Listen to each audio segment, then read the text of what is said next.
All right, folks, I am going to get started here. Welcome back, everybody. Welcome to the beginning of the second week together. We are moving right along. It's not too deep yet, but eventually it will be very, very deep. I hope that you have been processing your reality, the fact that you are in school and the break is over and you're ready to work. And you are completely invested in this process at this point. I see that there are empty chairs here. That means people are already starting not to show up. Don't be those people. No matter what happens, maybe on an exam or something, don't let it throw you off. Keep going. Keep being invested. Keep trying and keep coming to class. It's a good idea to come to class. Regarding the people that are trying to get into the course, again, you have to be here the entire period, and then you have to sign in at the end. Currently, there are no available spots, but I went through on the weekend and made sure that before the wait list dropped out that I gave you your rankings as far as the order of priority. If spots come up, that is the priority that I will give for permission numbers. So the first person is Fatima, second is Rajminder, third is Matthew, fourth is Boyan, fifth is Junt Lee, and sixth is Bryce. So there's six of you. That's the order in which you would get the numbers. There's a week and a half left. I mean, till actually Sunday night, a week from this Sunday. So there's roughly 2 weeks left for people to kind of decide if they want to stay in the class or drop the class or whatever. So again, to keep being in the running for permission numbers, you have to keep coming, but it may result in nothing. It's up to you to decide. You are free to decide. The first person, Fatima, you will likely get in. Everybody else, I don't know. If you're at the top of the list, who knows? Probably, maybe, who knows? If you're in the middle and then at the end, it just, who knows? You never know, you know? It just depends on if people are going to stay in the class or not. So it's a gamble.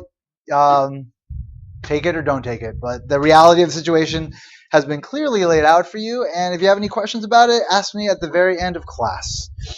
And lastly, before I get started, just regarding what's happening with our country and our president and this ban against Muslims. It's unfortunate. If you are Muslim, I am sorry on behalf of the American people. And it's important for you, if you have just a lot of feelings about it that are kind of getting to you, to know that you can talk to people about it. Know that you can talk to me. You can talk to, there's counseling services here. You should talk to somebody, because those kind of feelings you shouldn't let boil up and just become something worse than what they already are. Not everybody feels the way our administration feels. There's a lot of people, as you saw, that got out into the streets, and there's a lot more people in this world, in this country, and in this world that support you and respect you. So just know that and try to focus on that while you endure and the rest of us endure the next however long of this very heavy-handed approach to things. Anyway, that's the last I'm going to say about that. Are there any questions about the class itself? Anyone want me to address something?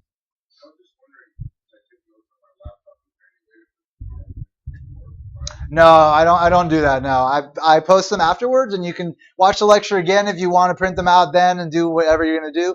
But I prefer that people, just be as focused as possible, and rather than just kind of depend on a resource that already exists. It gives them an excuse not to pay as much attention if they're invested in the class. So, but in the end, it's up to you how invested you are. So I do provide a lot of resources at once I lecture. Yeah. Other questions? All right. All right, let's move forward then.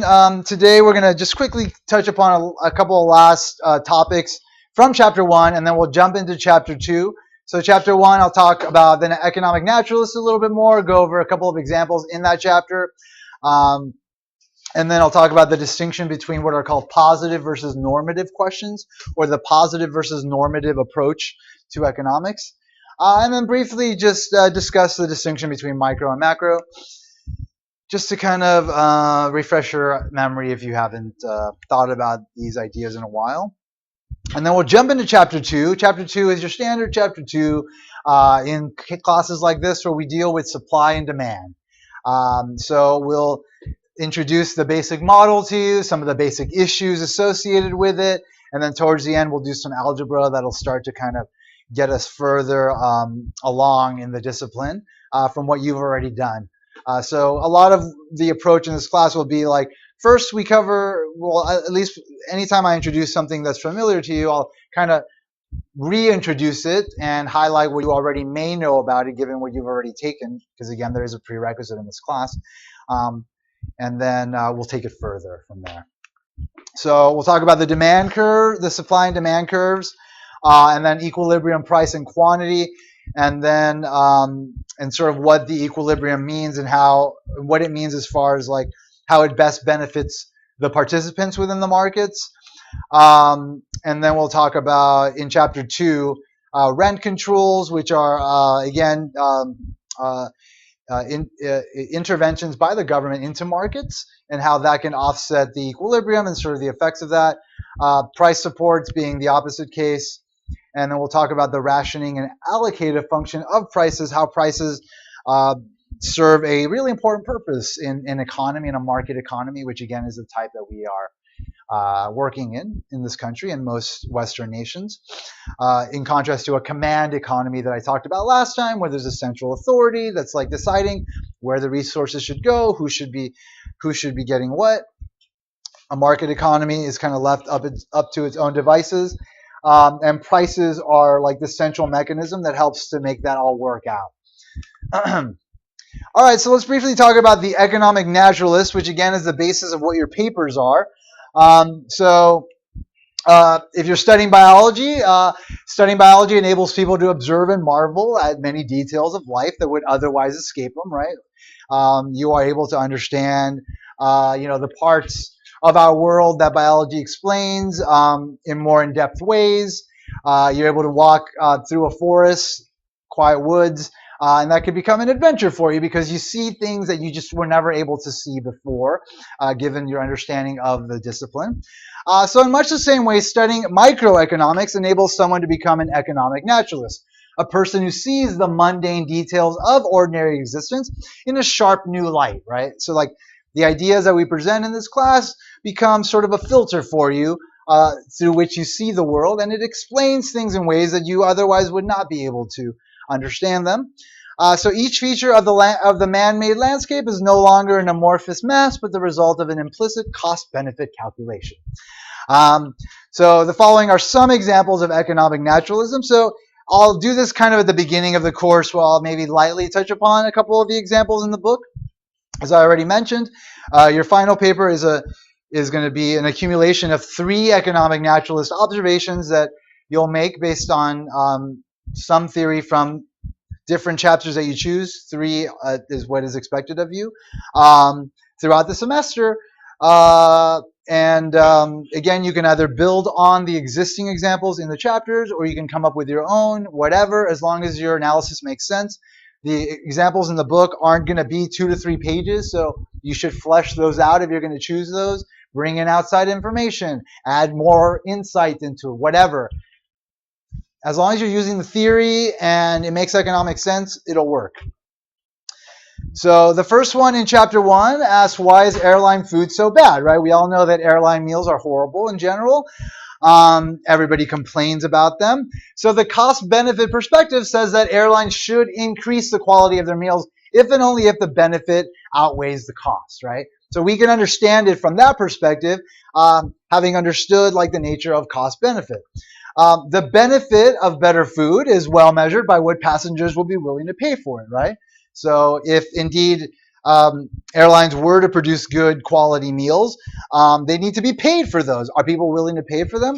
So a restaurant quality meal could be had for, let's say, a $10 increase in fares. In that case, most people would probably be willing to pay for it. The difficulty is that it would be much more costly than that to prepare better meals at 39,000 feet in a tiny gallery with virtually no time.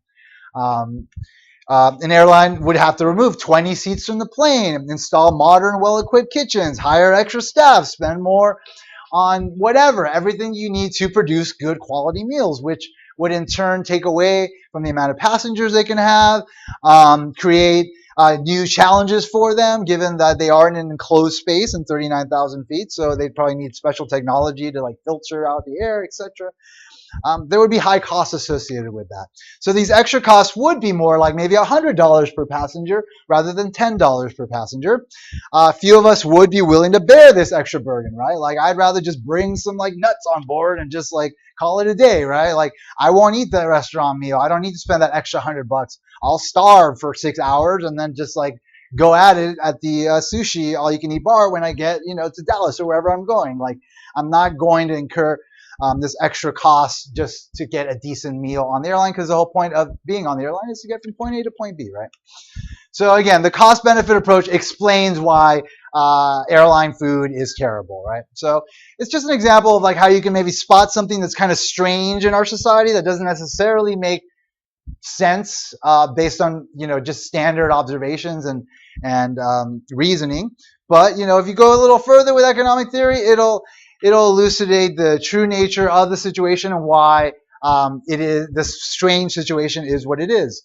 Was that complicated? What we just talked about? No, it wasn't complicated. So it's not going to be like rocket science.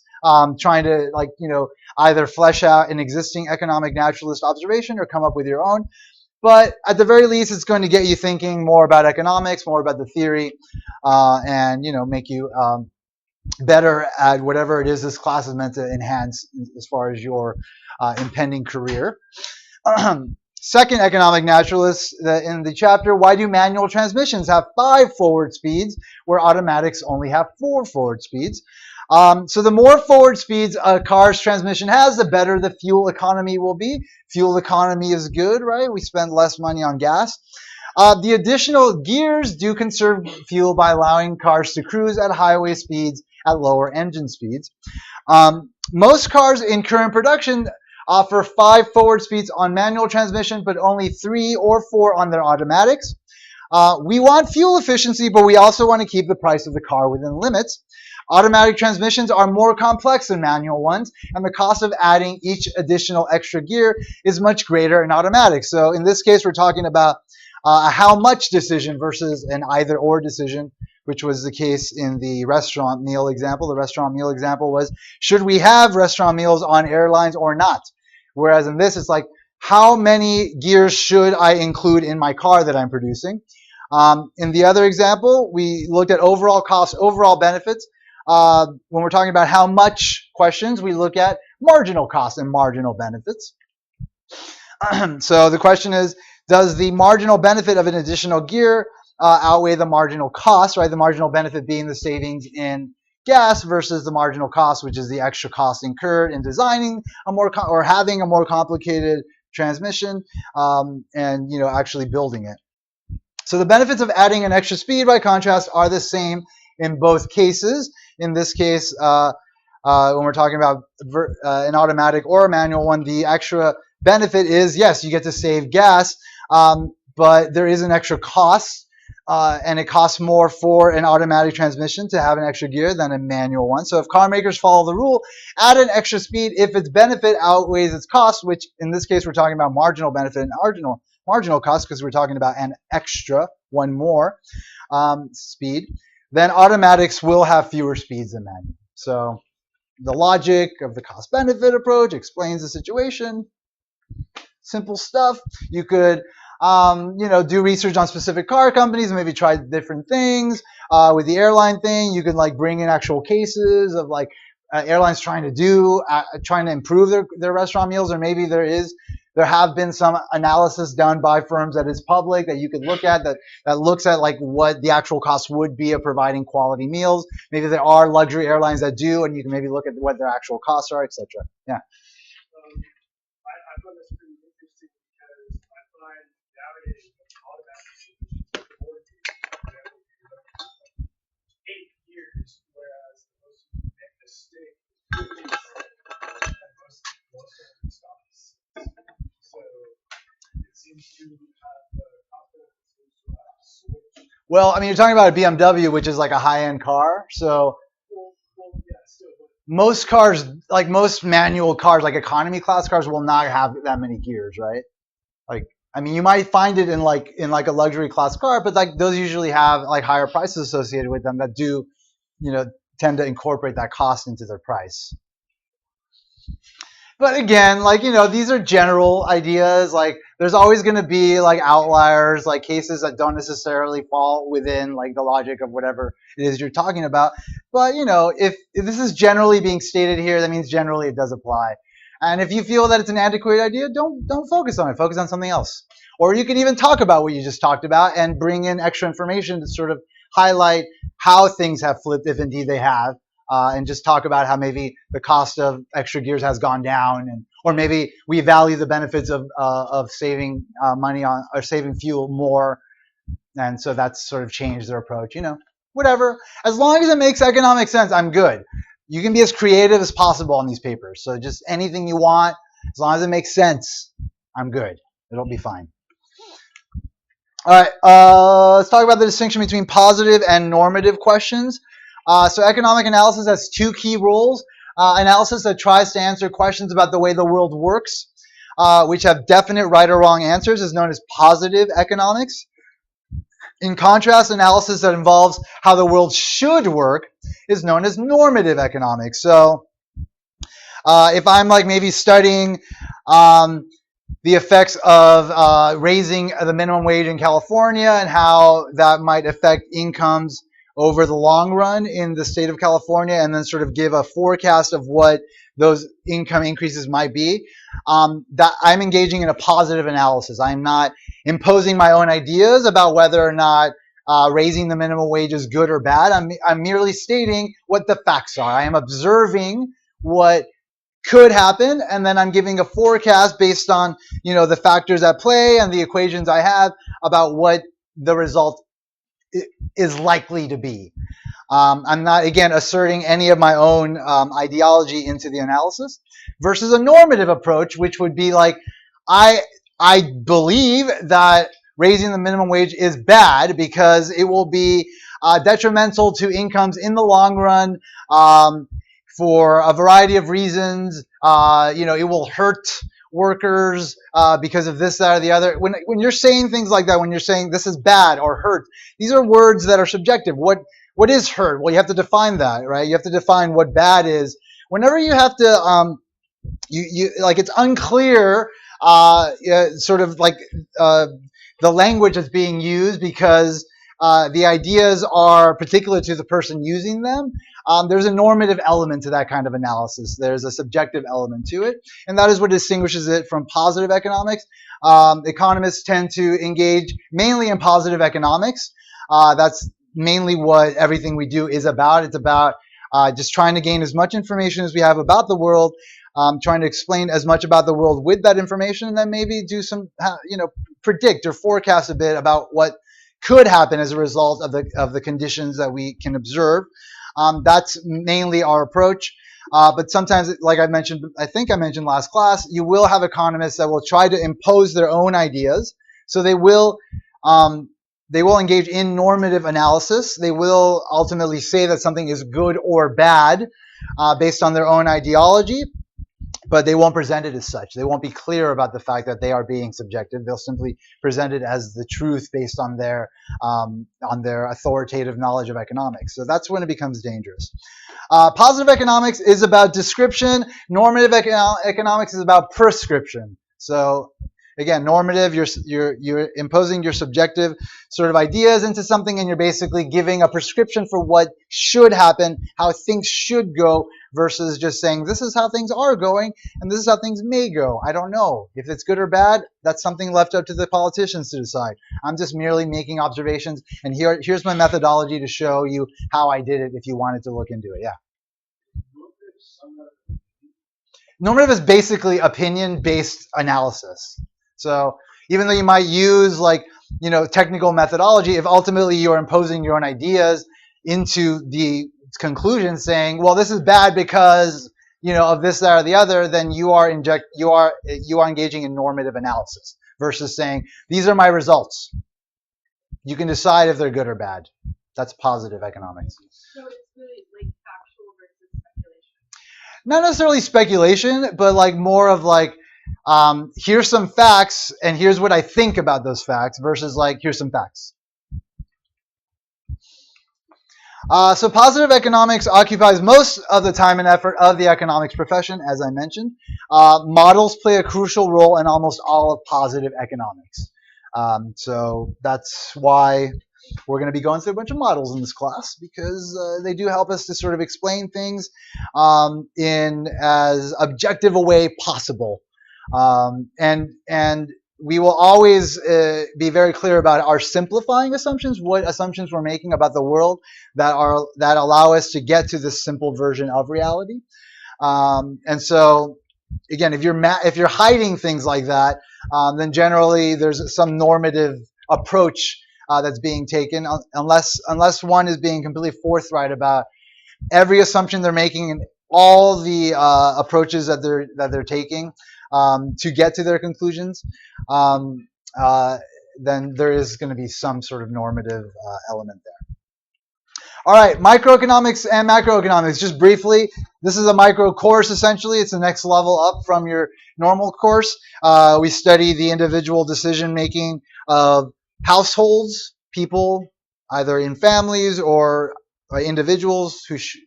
If there's a group of folks that share income, then they're considered a household. And then also firms, right? The producers in the economy, the generally corporations or some business entity that is producing goods and services. So that's the focus of microeconomics. We want to focus on how households make consumption decisions and how firms make production decisions.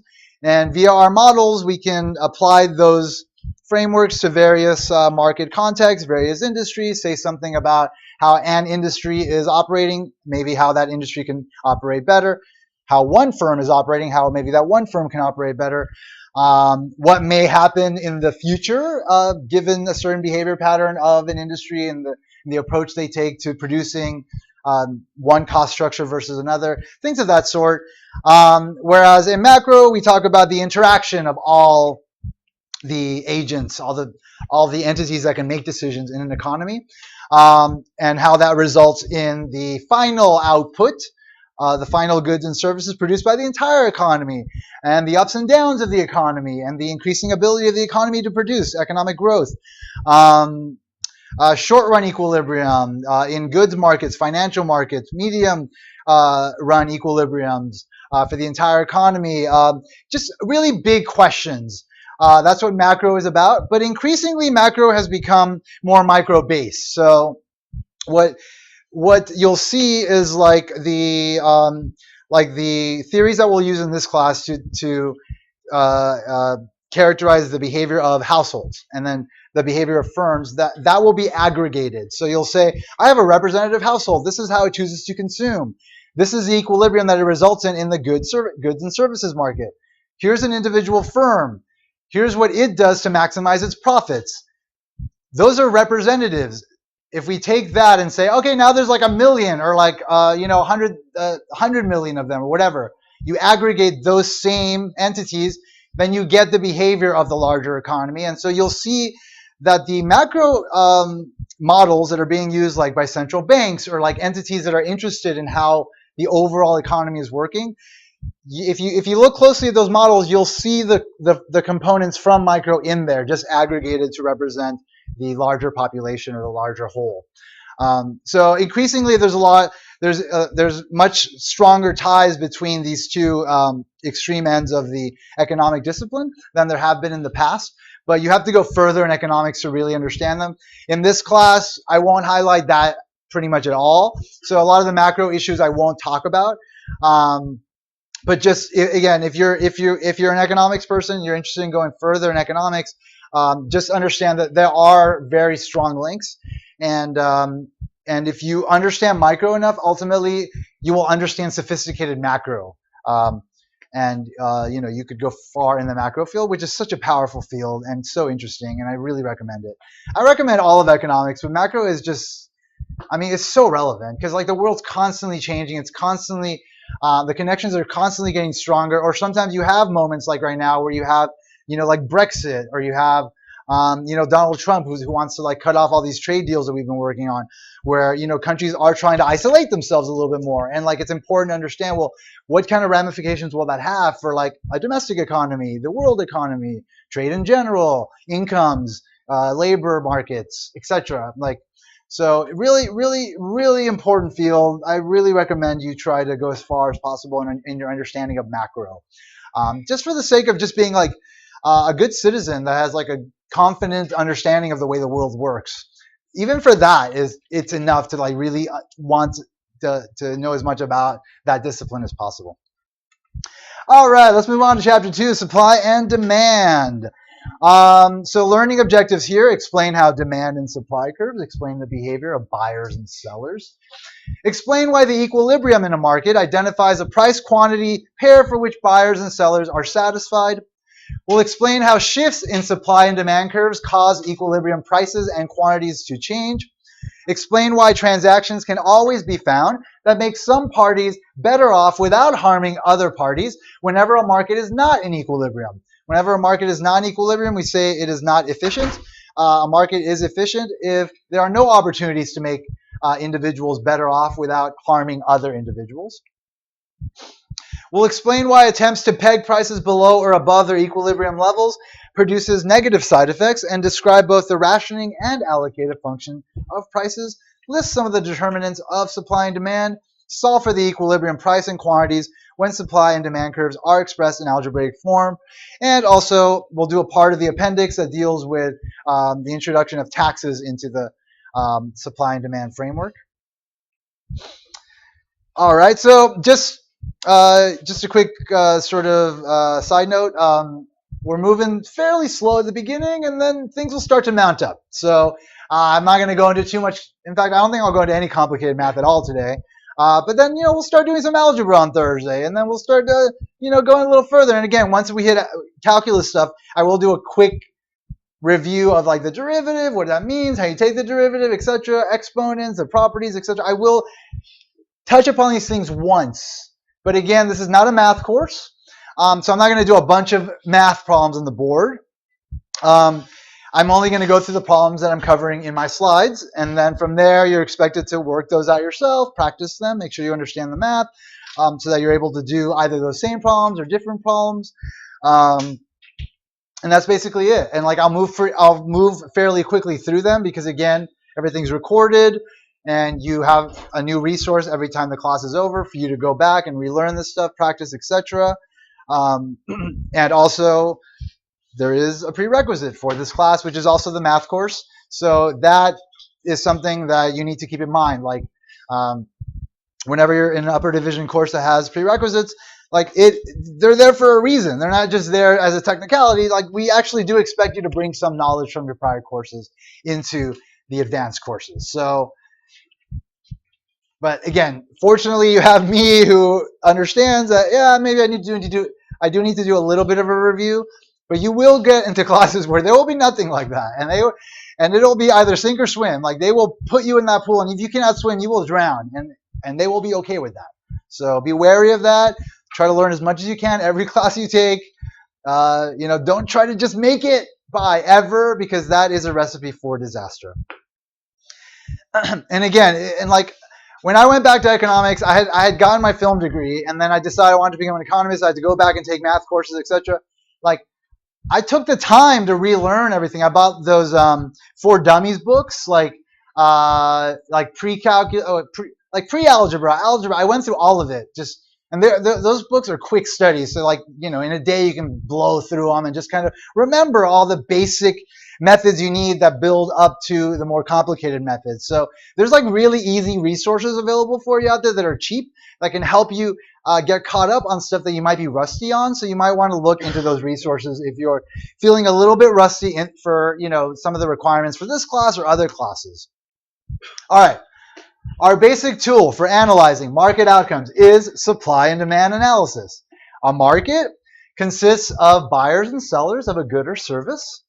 Sometimes the choice of market definitions will depend on the bias of the observer. So how we define, whether or not a market is of a good or a particular good or service or of a broader category can depend on perspective. So like in antitrust cases, current policy prohibits mergers between companies whose combined share of the market would exceed a given threshold. So the Federal Trade Commission and the Securities and Exchange Commission and the Justice Department, I'm sorry, the Federal Trade Commission and the Justice Department are tasked with monitoring how concentrated industries get as far as market share. Meaning, if you have a few large firms dominating the industry, then that's a very concentrated market. Like they have large market shares. So whenever firms want to merge and become bigger, the Justice Department and the Federal Trade Commission will do an analysis of how their merger will affect their market share. And if it's too much, then generally it will prescribe not allowing them to merge. And if they try to merge, like they'll file lawsuits against them and try to stop them. There was one merger that was just recently stopped. I think it was two healthcare companies, but I forgot what it was. I just read it in the Economist this weekend. If you're an economics person, I recommend getting the Economist. Like I have the subscription on my iPhone. Every week I get the new issue. It's like $30 every 4 months or something, or 3 months. Kind of expensive, but totally worth it. Gets you caught up on everything that's going on in the world that's important to economics. Has a bunch of articles relating to it, maybe just economic theory, or like trends that are happening in different parts of the world. That yes, you need some economic theory to understand, but at this level you should have some of that, so you should be okay. Highly recommended. Check it out. All right. So government prosecutors who oppose a merger will often try to define markets as narrowly as possible. The emerging companies, by contrast, tend to view their markets in much broader terms. So this kind of stuff, if it's not like terminology, it's just meant to give you context and sort of an understanding of things. So like I would never ask you to like tell me exactly what I said about antitrust cases in that first lecture or whatever off chapter 2. Like this is just meant to give you some more information, insights into certain concepts that I expect you to understand. But ultimately, this is a class like a math course that is about learning the tools. So the tools are the language, it's the graphs, it's the mathematical methods. All right, so for instance, the example the book talks about is the time where the Stouffer's Corporation wanted to merge with Nestle. And they told the court that both firms were in the business of selling frozen dinner. So they tried to make the industry that they were in, the markets that they operate in, as broad as possible. And by doing that, it seemingly seemed as though their merger would result in a small market share. But the Justice Department argued to the same court that the two companies were in the business of selling high-priced ethnic entrees, which is a much more narrow market definition, which resulted in them having a much larger market share. So again, that is the approach taken by these entities that are trying to curtail too much market concentration. And hopefully this example has highlighted the nature of defining markets in different ways given the subject position. So over the years, economists have increasingly recognized that even subtle product differences matter a great deal to some consumers, and the trend in analysis has been toward even narrower definition of goods and markets.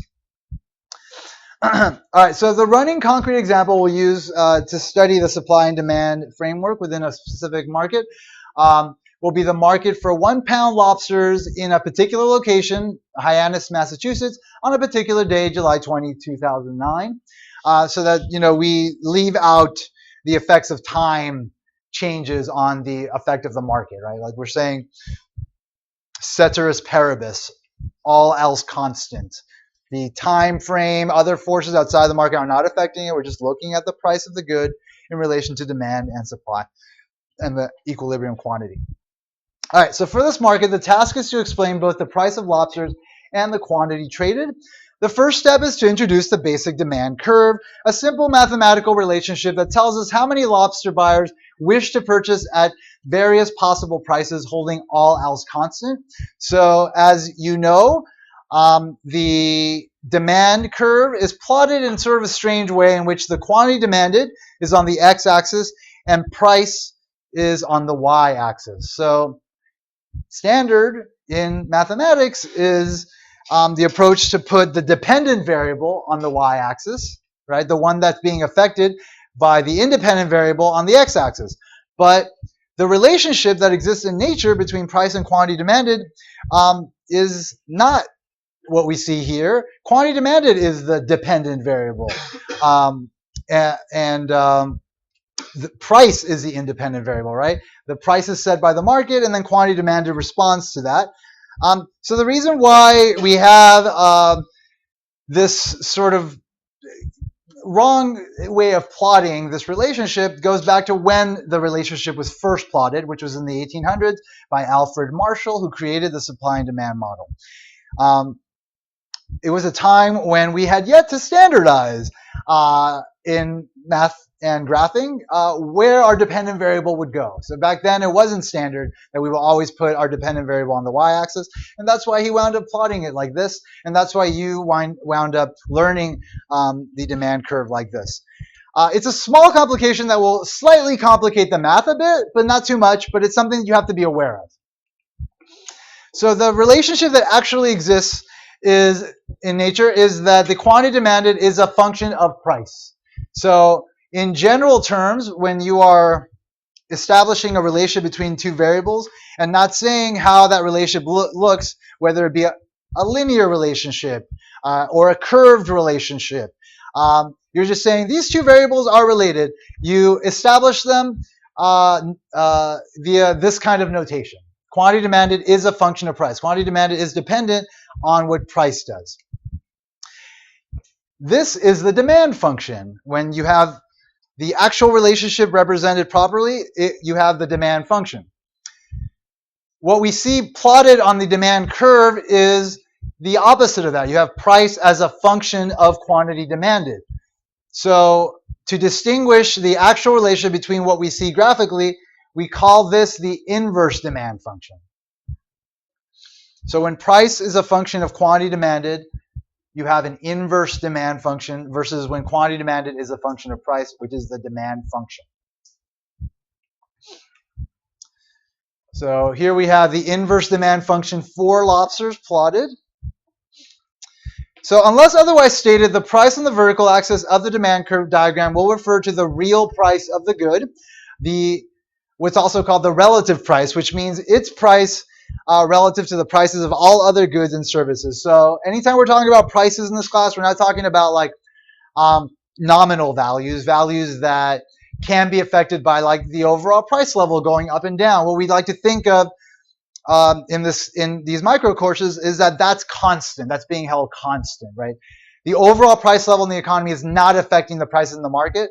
And the way to do that is to look at prices as prices of one thing in terms of the other things that it could be traded for. What is known as the real price of a good or the relative price. So anytime we're talking about price in this class, we're talking about real prices or relative prices, even though I won't characterize them as such. That's what I'm always talking about in this course. So therefore, the complication of inflation, rising prices over time, or deflation, lowering prices over time does not seep into the analysis. So again, we're talking about the real price of a product, its relative price to the price of other goods and services. So the demand function describes the demand curve as a schedule telling us how much of a product consumers wish to purchase at various prices, right? So at a price of $20, folks are willing to buy 1,000 pounds of lobster. At a price of $8, folks are willing to buy 4,000 pounds of lobsters.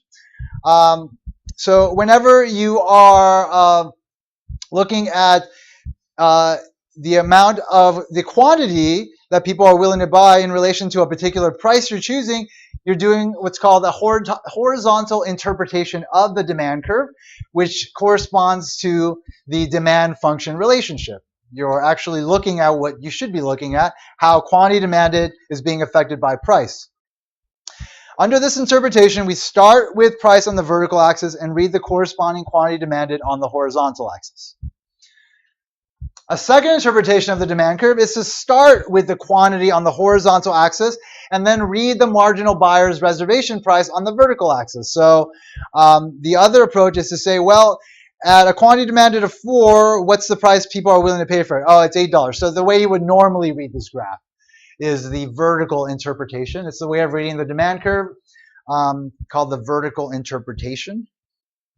Again, it all goes back to this whole complication by Alfred Marshall. So things were weird in the 1800s. What can I say? All right. So price is as a function of quantity demanded. Inverse demand function is the vertical interpretation. All right. So the demand curve shown in the figure is linear. It's a line, meaning it has a constant slope. So the change in quantity demanded with respect to the price is the same regardless of what quantity we're talking about along the curve. But demand curves in general need not be linear. The key property assumed of them is that they are downward sloping. So what's important to carry with you about like the relation between these two variables is that as one goes up, the other goes down. There's an inverse relationship, a negative relationship between price and quantity demanded. And that reflects the law of demand, the empirical observation that when the price of a good falls, people demand larger quantities of it. So you might have like a demand curve that's like kind of bowed into the origin. So this would be concave up is convex. So it would be convex as far as like calculus, or concave up depending on which calculus class you took. But even if the demand curve was kind of curved like this, it still has a negative relationship between price and quantity. So that characteristic will always remain regardless of what the actual demand relationship looks like, be it a straight line or a curved line. So there's normally two independent reasons for the quantity demanded to fall when price rises. One is that many people switch to close substitutes. So as the price of one good goes up, you tend to substitute away from that good to something that's similar to it, right? So you're buying a certain kind of laundry detergent. The price goes up, you buy less of that type, and you buy, the opposing competing brand. The second reason is that people are not able to buy as much as before. So if you think about like your income and like everything you can buy with it, in real terms, your income is everything that you can buy with it. So let's say one of those things, let's say housing. So housing is one of the things you buy with your income. Let's say the price of that goes up.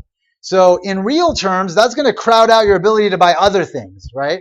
So your real income is thus going to go down when the price of one of the goods goes up. So that's going to be what's called the income effect of a price change. And that's another reason why people consume less of something when the price goes up, because of the income effect, because overall their real income decreases. So those are the two reasons why you have that negative relationship between price and quantity demanded. On the seller side of the market, the corresponding analytical tool is the supply schedule. So we've got this upward sloping supply curve. We've got the price of the good again on the y-axis and the quantity supplied on the x-axis. Whenever you have the relationship represented as quantity supplied as a function of price, that's again going to be similar to the on demand side. It's going to be the supply function. So if we're talking about how the quantity supplied is reacting to the price in the market, which is what actually happens in markets, firms react to changing market prices. That's how they decide on how much they're going to supply. We'll talk about that in fine detail later. So this is the actual relationship that exists. What's graphed here is not, again, going back to the Alfred Marshall thing. So this, what we see on the supply curve graph, which is what you learn in your introductory course, again represents not the supply function, but the inverse supply function. So whenever price is a function of quantity supplied, you have an inverse supply function.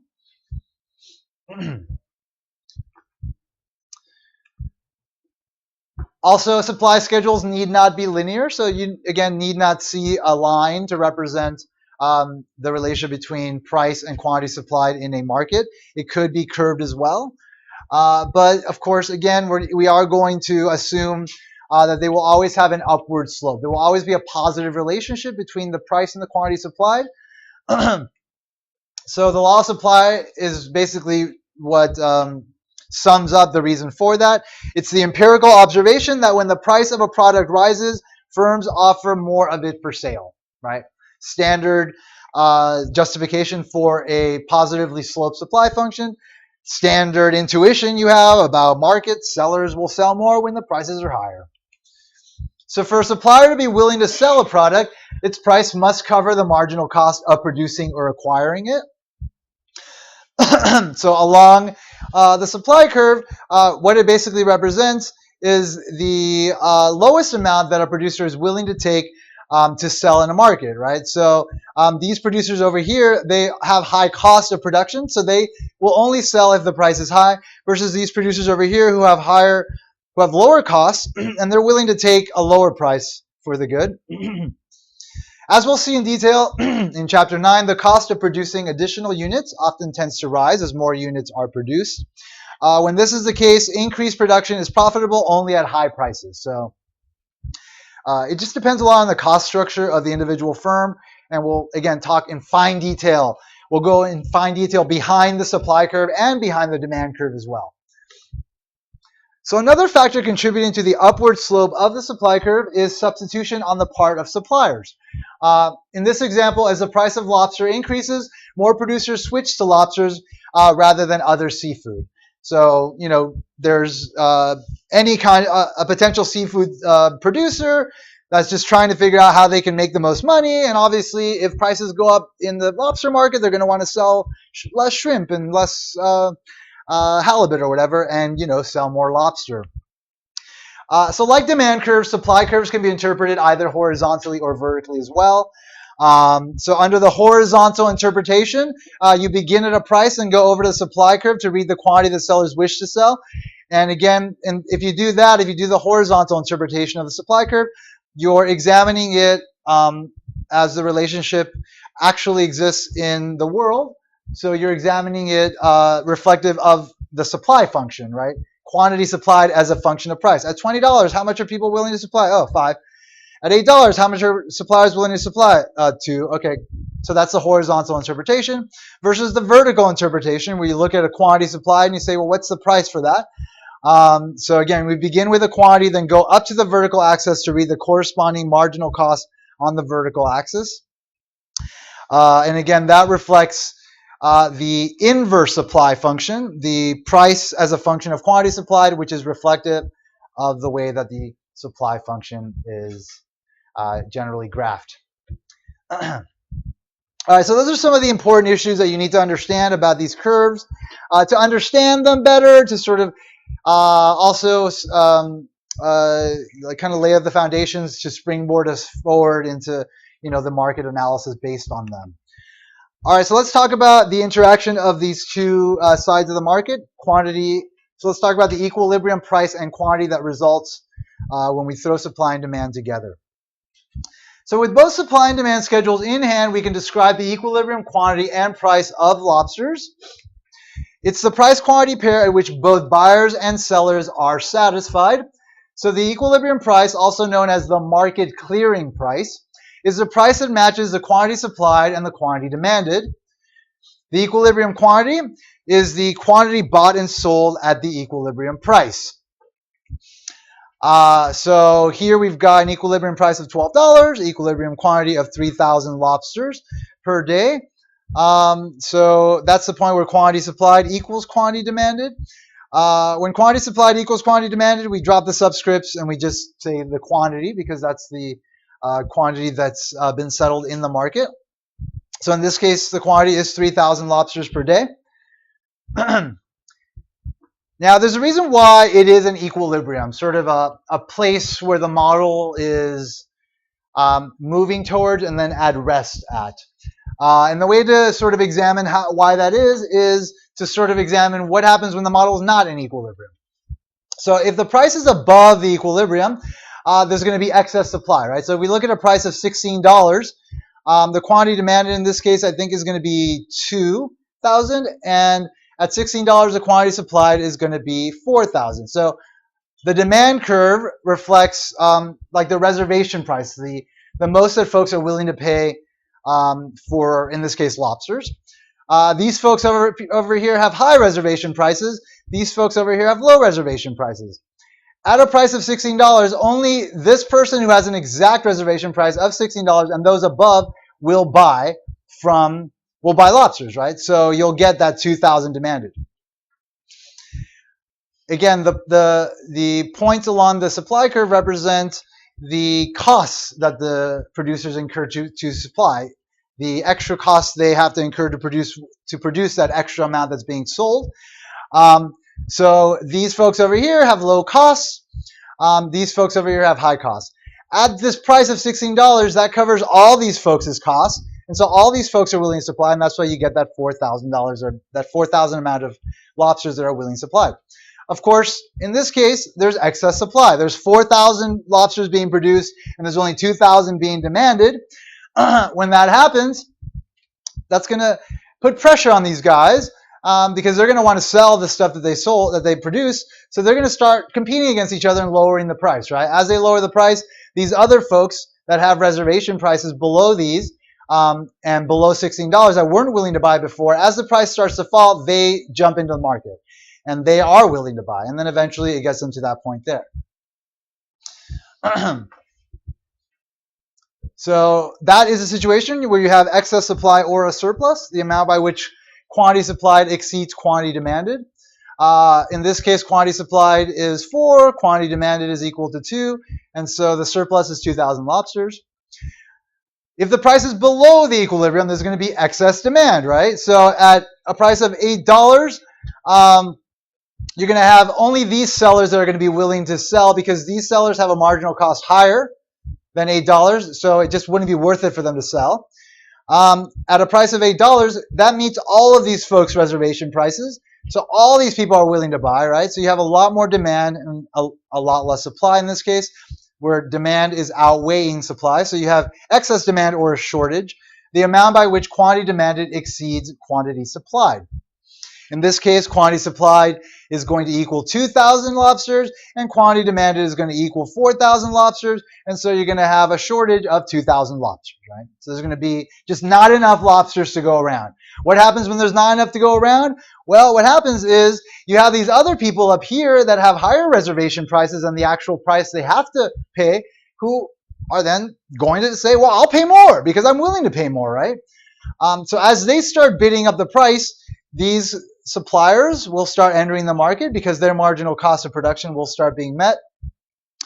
And so that process will happen until we get to that point there. So regardless of whether the market is above the equilibrium or below it, what are called the market forces will drive the market to equilibrium, right? That point where quantity demanded equals quantity supplied, in which there are no shortages, in which there are no surpluses. So the adjustment toward equilibrium results more or less automatically from the natural reactions of self-interested individuals facing either surpluses or shortages. All right, let's talk about the welfare properties of equilibrium. When we're talking about welfare in economics, we're talking about how well is the market operating, and we measure that in consumer and producer surplus. I don't remember if we'll introduce those concepts here or not yet, but I'll talk about them generally and then eventually talk about them formally. So if price and quantity take anything other than their equilibrium values, it will always be possible to reallocate so as to make at least some people better off without harming others, right?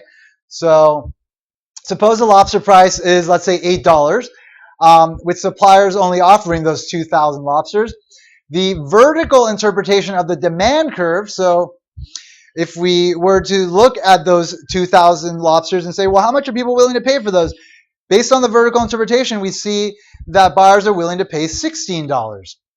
So the vertical interpretation of the supply curve tells us that when 2,000 lobsters a day are being supplied, the marginal cost of delivering another lobster is $8. That's what this vertical interpretation tells us.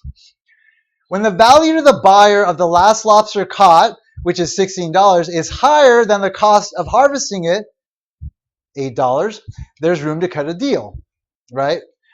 Producers know that there are people that are willing to pay more.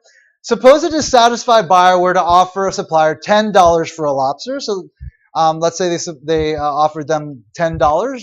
The supplier would gladly sell another lobster at that price, of course, because that's above the $8.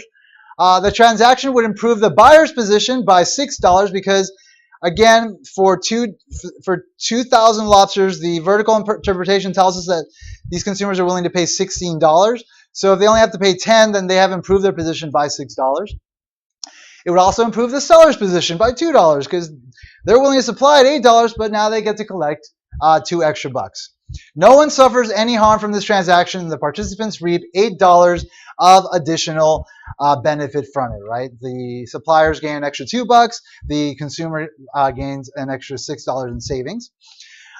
So a similar argument can be made concerning any price below the equilibrium value. So any price below it will result in that same sort of analysis that will, again, result in some sort of savings and therefore some deal that could be made. What if the price had been higher than the equilibrium price to begin with? Suppose the price is $16 with trading therefore limited by buyers' demands for 2,000 lobsters. So again, if the price is $16, then based on the horizontal interpretation of supply, suppliers are willing to supply 4,000 lobsters. Based on the horizontal interpretation of demand, there is 2,000 lobsters being demanded. Now, a dissatisfied seller can propose a transaction that will make both the seller and some buyers better off. Suppose the seller offers an additional lobster for sales for, let's say, $14. Since buyers value additional lobsters at $16, whoever buys it will be better off by $2. So again, they'll get to save those $2. Since lobsters cost only $8 to harvest, the seller will be better off by $6 because they get to charge $14 and their marginal cost is $8 for the 2,000 that are being transacted. Again, no one is injured by this transaction. Again, the two parties gain a total of $8. So no matter whether price starts out above or below its equilibrium value, a mutually beneficial transaction will always be possible. So we'll examine the welfare properties of the market system in much greater detail in later chapters, but I'll just highlight again the relationship between welfare and consumer and producer surplus.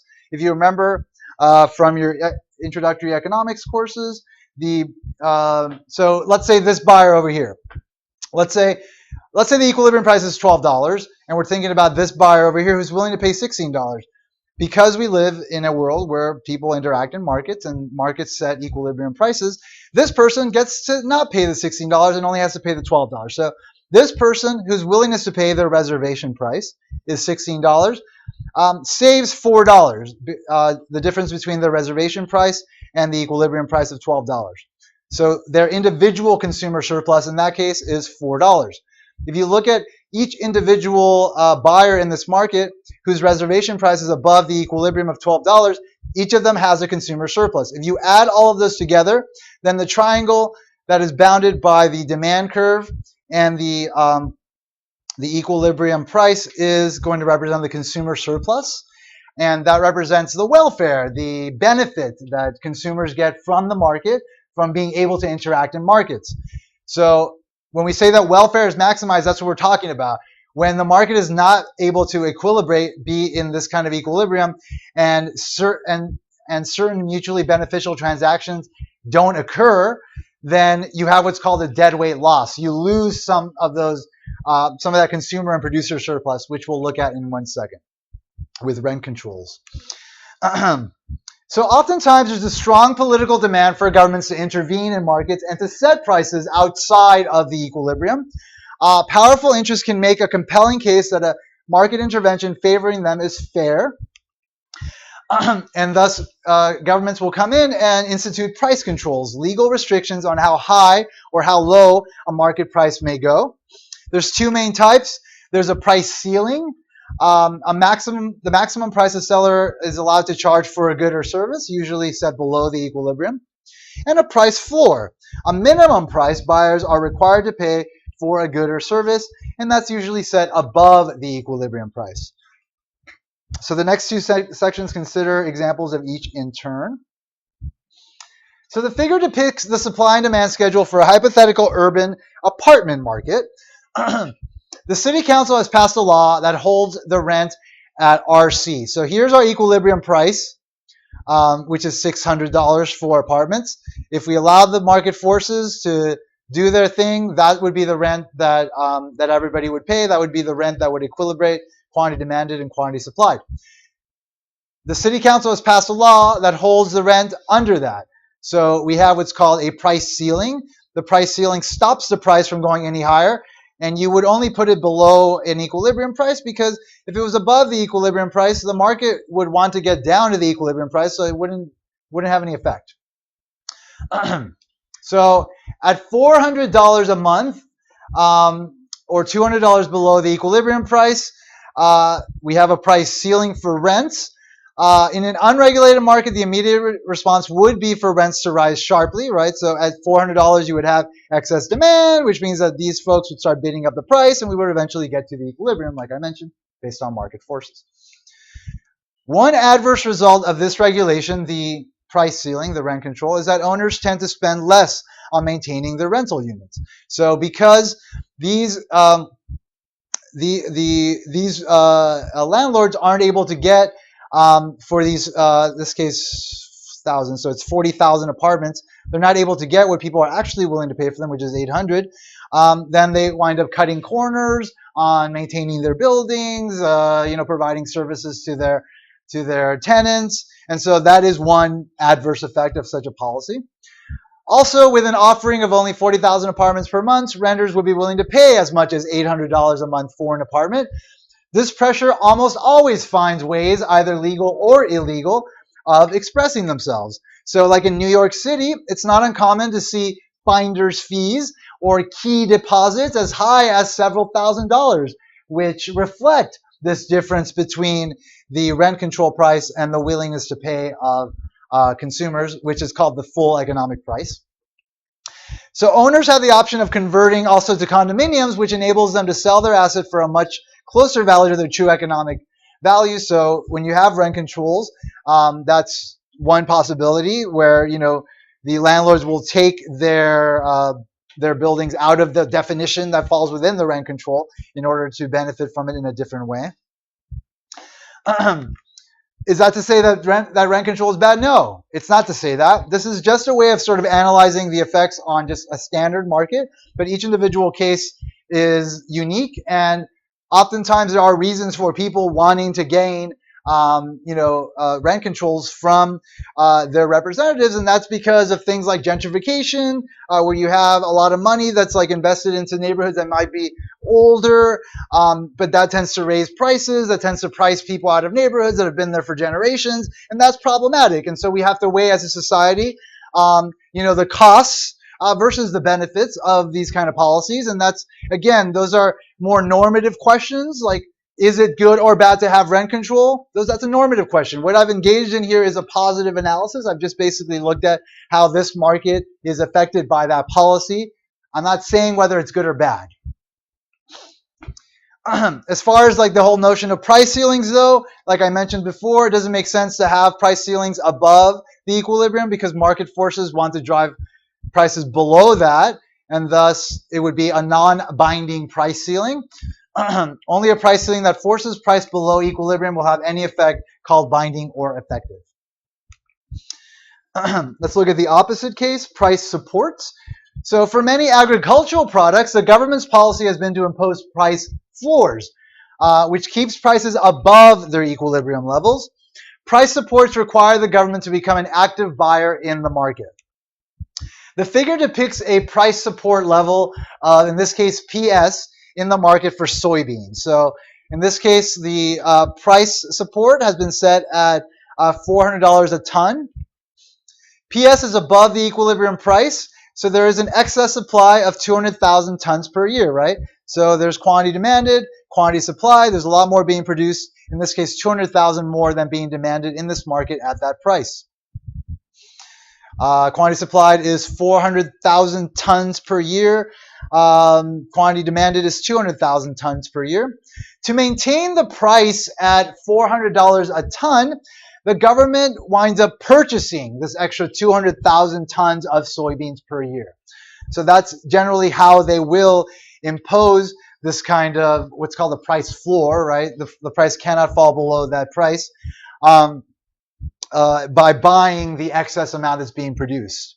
And like in our country, because in our country, in most countries, where the industrial revolutions have increased dramatically our abilities to produce food at an industrial level, that has priced out the individual farmers that are just trying to produce whatever they can based on their limited land and their limited means. But they can't compete with larger firms that have lower costs, and so these kind of price controls have been instituted to try to protect those kind of industries, those kind of small farmers or small producers and industries that have burgeoned, grown to huge scale. Again, this is a positive analysis. It's not normative. It doesn't say, well, is that a good or a bad thing? Because if you actually look at the situation, like a lot of that food that's being produced goes to waste. The government may use some of it for like public school programs, may use some of it for like their prisons, or they'll just store it in silos, huge silos, and just let it rot. So again, like the actual issues involved in practice are more easily sort of dealt with in the political sphere, and economists are just here to kind of try to highlight the nature of a situation and just see, okay, this is how things are being affected. But again, everybody is free to criticize the methods and say, well, this is too simple of a model and there are more variables involved than just what we're looking at. So really, the conclusions you gain from this model aren't enough. And that's a valid approach. And so ultimately, it can be very contentious. But again, the issues of fairness, which fall within the category of equity, are left to the political sphere versus the economic sphere. As far as a price floor, this was a price floor we were talking about. Again, it would only be effective above the equilibrium price. If you put a price floor down here and say the price cannot go below this, well, the price doesn't want to go below. The price down here wants to go back up to the equilibrium level. So it would be non-binding if you were to put a price floor below the equilibrium. Price floor, it would only be binding or effective above the equilibrium market price. All right, let's talk about the rationing and allocative function of prices. I think this is the last topic for today. So prices serve two important and distinct functions. There's the rationing function of prices, the process whereby price directs existing resources or supplies of a product to the users who value it the most, right? Who value it most highly. So, there's only so much of everything to go around. And so prices help to sort of allocate what is limited available to be consumed to those that value it the most. So equilibrium prices curtail excessive claims by rationing scarce supplies to the users who place the highest value on them. It is a short-run function in the sense that its focus is the distribution of output that already exists. Okay, so the other function of prices is the allocative function of prices. So earlier we talked about how when the price of lobsters went up in that market, that suppliers of seafood substituted away from supplying other types of seafood to lobster because there was more money to be made there. So that was price serving as an allocative function so that the producers know where to allocate their resources to gain the most. So the process whereby price acts as a signal that guides resources away from the production of goods whose prices lie below cost toward the production of goods whose prices exceed cost. The allocative function is a long-run function in the sense that its focus is to induce resources to migrate from industries with excess supply to those with excess demand. And we'll talk about the distinction between long-run and short-run more later when we're talking about firm behavior and the decisions to produce and pricing in that context.